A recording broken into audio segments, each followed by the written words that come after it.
En esta ocasión hablaremos sobre riesgo e incertidumbre. Tanto el riesgo como la incertidumbre comparten una falta de conocimiento sobre el futuro. Sin embargo, ambos conceptos son diferentes. El riesgo, en el caso del riesgo, si bien es verdad que no sabemos lo que va a pasar en el futuro, sí suponemos que tenemos suficiente información, suficiente data, como para imaginarnos una distribución de probabilidades bien respaldada que nos permita adelantar cuáles son las probabilidades de que un evento ocurra o no ocurra. O sea que hasta cierto punto el riesgo es medible utilizando estadísticas. Y es lo que un político norteamericano denominó como known unknowns, es decir, es una variable, es una incógnita, pero que hasta cierto punto es conocida. Por otra parte, la incertidumbre. En el caso de la incertidumbre, no tenemos data que nos permita respaldar una distribución probabilística.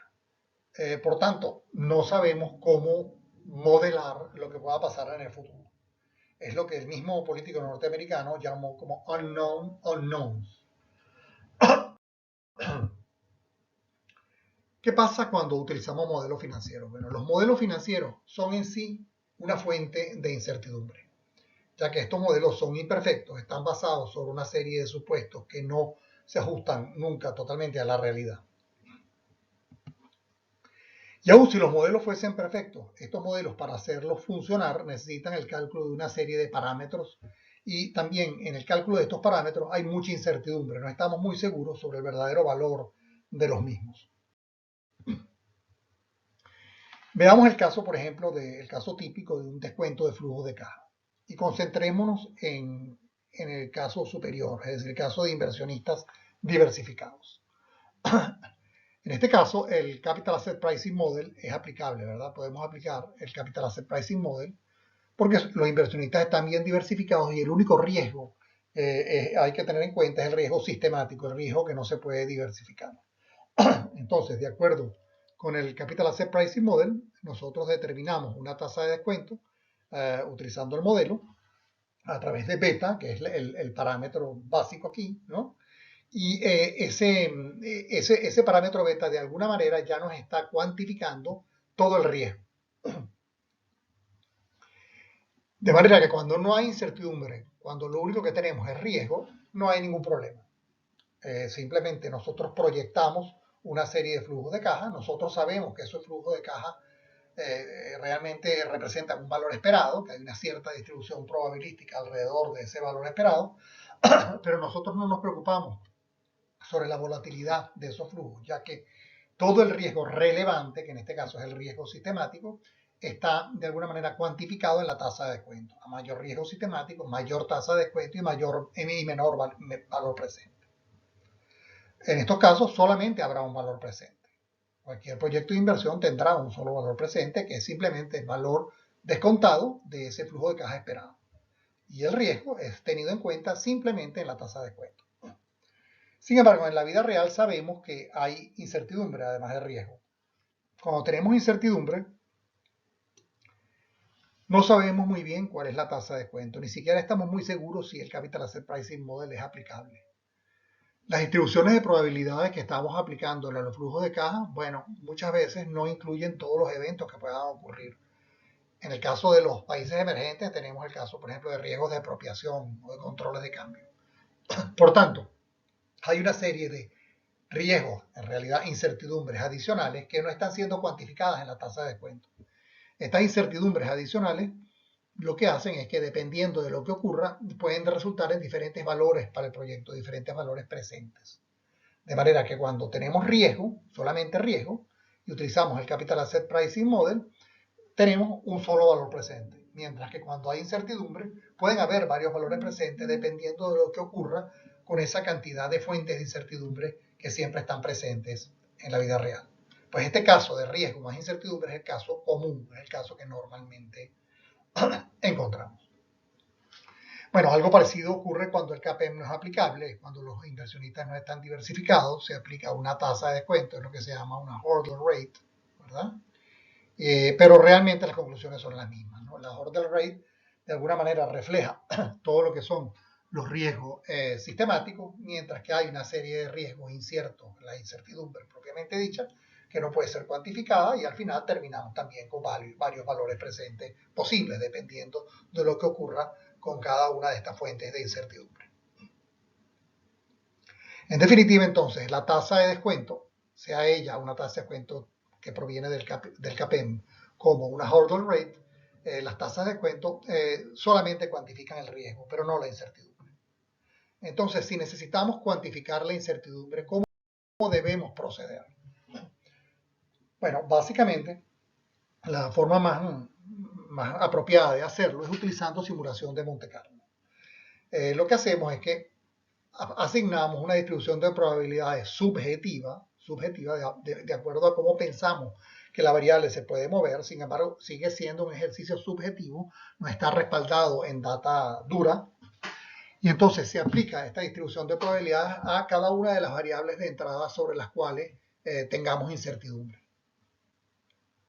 Por ejemplo, probabilidad de expropiación, por ejemplo, probabilidad de control de cambios, etcétera, o de control de precios.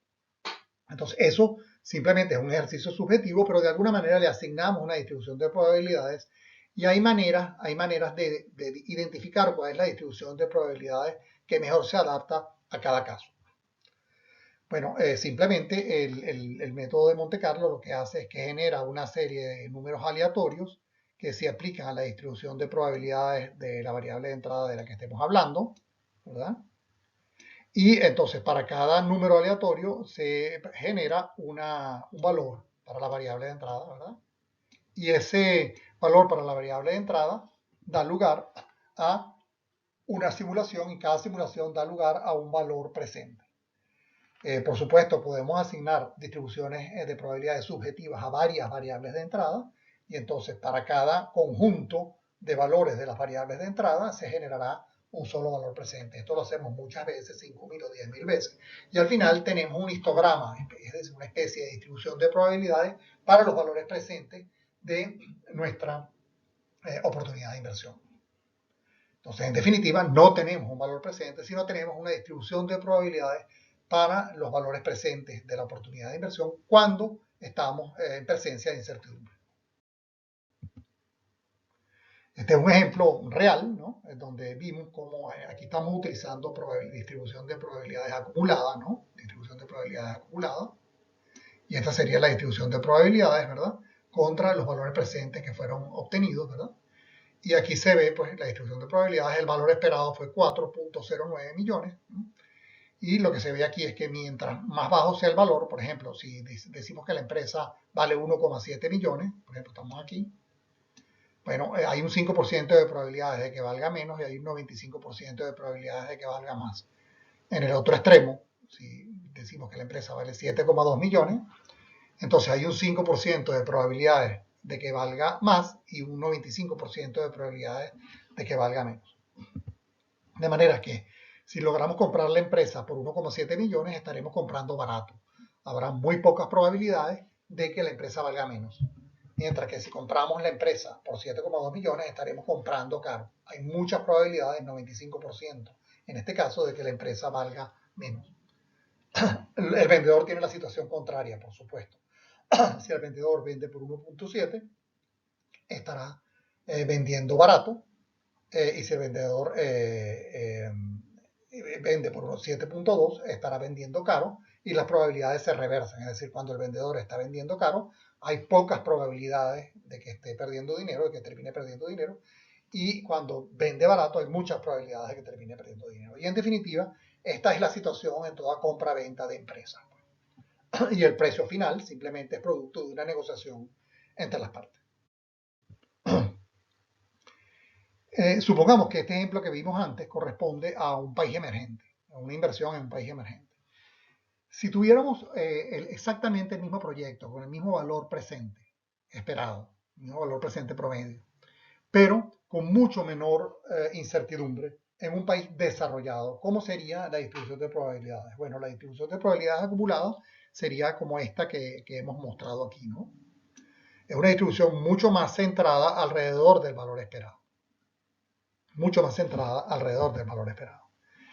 ¿Eso qué significa en la práctica? Eso lo que significa es que si, por ejemplo, el valor presente neto de ambos proyectos es el mismo, el valor presente neto de ambos proyectos es el mismo, pero la incertidumbre alrededor de ese valor presente esperado, valor presente neto esperado, es mucho menor en el caso del país desarrollado, entonces obviamente el proyecto en el país desarrollado será preferible al proyecto en el país emergente. De manera que ahora la regla de valor presente neto ya no es tan unidireccional, no es simplemente que escogemos el proyecto con el valor presente neto más conveniente, sino que también hay que tener en cuenta la incertidumbre. Incluso podría ser que el proyecto en el país emergente tenga un valor presente neto promedio esperado un poco mayor, pero la incertidumbre es tan grande que escogeríamos el proyecto en el país desarrollado, aunque su valor presente neto fuese menor, su valor presente neto esperado.